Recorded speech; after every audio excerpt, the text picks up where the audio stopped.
আব্দুল মাঝি, ছুঁচলো তার দাড়ি, গোঁফ তার কামানো, মাথা তার ন্যাড়া। তাকে চিনি, সে দাদাকে এনে দিত পদ্মা থেকে ইলিশ মাছ আর কচ্ছপের ডিম।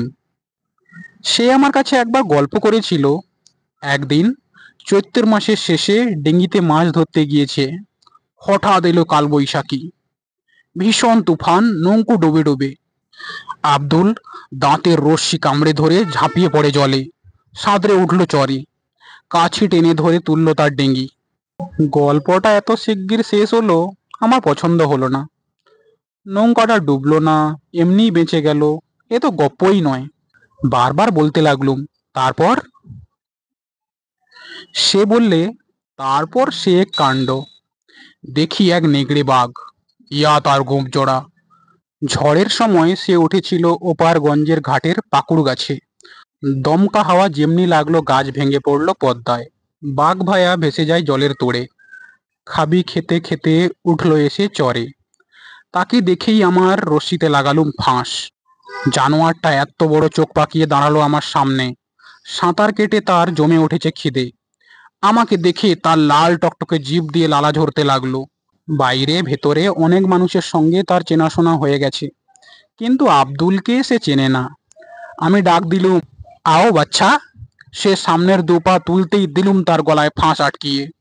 ছাড়াবার জন্য যতই ছটপট করে ততই ফাঁস এঁটে গিয়ে তার জিভ বেরিয়ে পড়ে। এই পর্যন্ত শুনেই আমি ব্যস্ত হয়ে বললুম, আব্দুল, সে মরে গেল নাকি? আব্দুল বললে, মরবে, তার বাপের সাধ্যি কি? নদীতে বান এসেছে, বাহাদুরগঞ্জে ফিরতে হবে তো। ডিঙির সঙ্গে জুড়ে বাঘের বাচ্চাকে দিয়ে গুণ টানিয়ে নিলুম অন্তত 20 কোষ রাস্তা।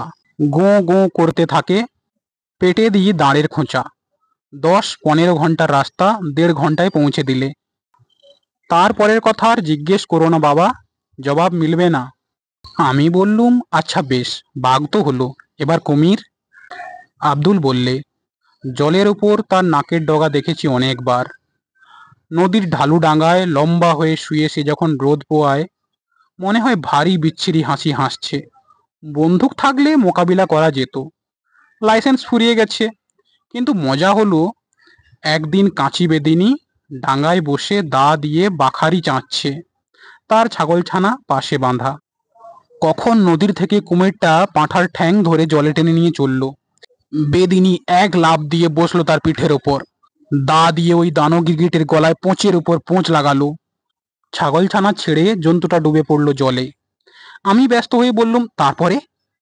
আব্দুল বললে, তারপরের কার খবর তলিয়ে গেছে জলের তলায়, তুলে আনতে দেরি হবে। আসছেবার যখন দেখা হবে, চর পাঠিয়ে খোঁজ নিয়ে আসবো। Hey guys, thanks for watching this. তোমরা এতক্ষণ শুনলে শৈশবের স্মৃতির একটা গল্প, আব্দুল মাঝি, রবীন্দ্রনাথ ঠাকুরের লেখা। তোমরা কে কে ছোটবেলায় এই গল্পটা পড়েছো একবার আমাকে জানাও কমেন্টে।